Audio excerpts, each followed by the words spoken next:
Time for Money, Power, Politics. Speaker of the House Nancy Pelosi set to meet with President Trump's top trade official today, Robert Lighthizer. The official topic is the president's new trade agreement with Mexico and Canada, the USMCA.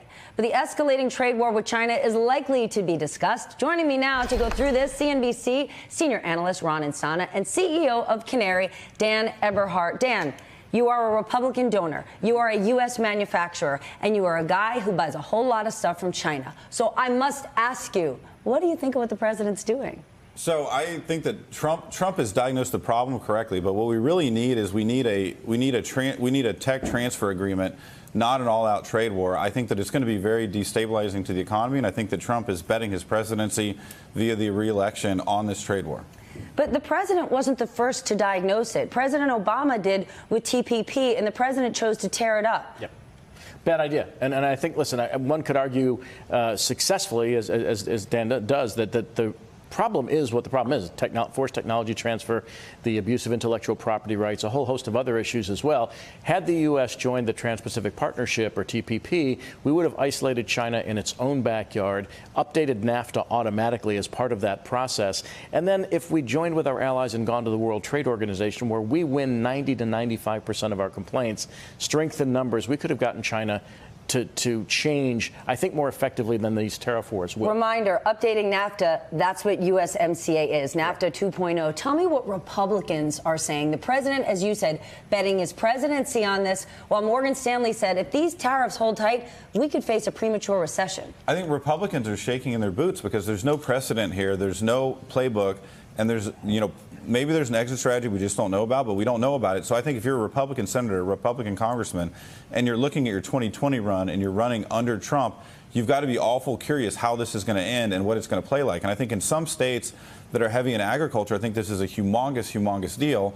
And a lot of people don't want the subsidy to farmers. A lot of people in the rest of the country are going to get very upset by. We had the $12 billion ag subsidy before. We're talking about a $15 billion ag subsidy now, just to be able to have the tariff fight. And I think a lot of people are worried about that. And I think a lot in Republican circles are very worried about what this means for the 2020 re-election. Then can you take me into a Republican circle? Who's telling the president this is a good idea? I think the people immediately around him. I think Lighthizer and Navarro and some of these people think that this Bannon. is. I hope not, but this is a proxy war.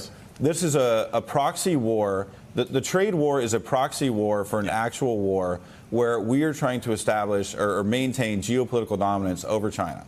And Trump has chosen to fight it out in the trade war context. And Steve Bannon continues to make the case, as do some others, that China is an existential economic and military threat to the United States. So by weakening them economically over the course of time, that won't happen. So it's also a foreign policy issue. And there was a senior administration official, unnamed, quoted by Axios yesterday, who suggested that the Trump administration is not close to a deal with China, that this could go on at least until the end of the year, if not longer. New York Times this morning suggesting that this may be a permanent rather than temporary strategy. So it's an open-ended question as to where it goes from here. If they were close to a deal, the White House would be sending kind of pre-giddy or we're almost there vibes. And that's not what we're getting at all.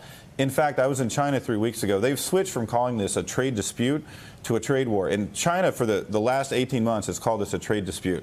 There's also really playing up in China, a story which hasn't got a lot of play in the U.S., that we've denied a bunch of their academics and research fellows visas to come to the U.S. And it's something like a few hundred, but it's their prominent professors.